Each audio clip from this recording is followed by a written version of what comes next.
একদম মারাত্মক কনক্লুশনে উপনীত হওয়ার মতো তথ্য উঠে আসছে।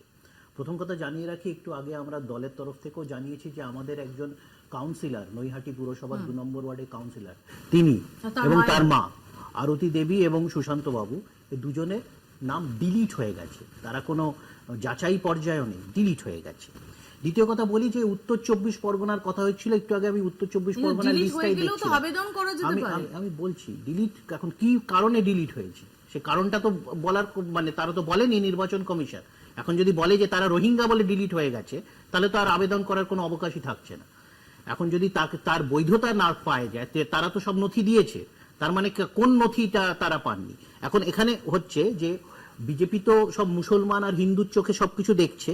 আমি উত্তর 24 পরগনার 4টা বিধানসভার প্রথম দফায় সবার কাছে ছোট ছোট করে আসবে, আমি 4টা বিধানসভার পরিসংখ্যান দিচ্ছি।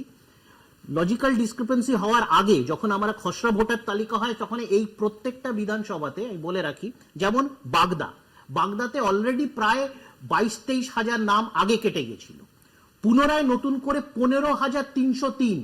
এরা কারা? বাগদা বিধানসভা মূলত মতুয়া, নমশূদ্র, ওপার বাংলার উদ্বাস্তু হিন্দু তপশিলি মানুষ দ্বারা এই বিধানসভাতে তারা থাকেন।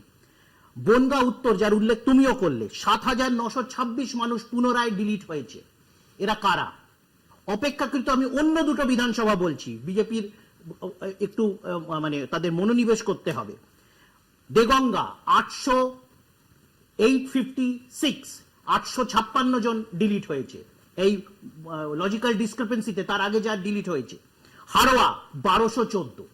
আমরা তো এটাই বলেছিলাম যে এই এসআইআর নথি যাচাইছে, যেটা আসামে হয়েছে, উদ্বাস্তু হিন্দু, তপশিলি, নমশূদ্র, মতুয়া, এমন প্রান্তিক আদিবাসী সমাজের হিন্দুরা মূলত বঞ্চিত হবেন। বাংলাতেও তাই হবে, আমরা এই বলেছিলাম। আসামেও আমরা সত্যি প্রমাণিত হয়েছি, এখানেও আমরা সত্যি প্রমাণিত হয়েছি।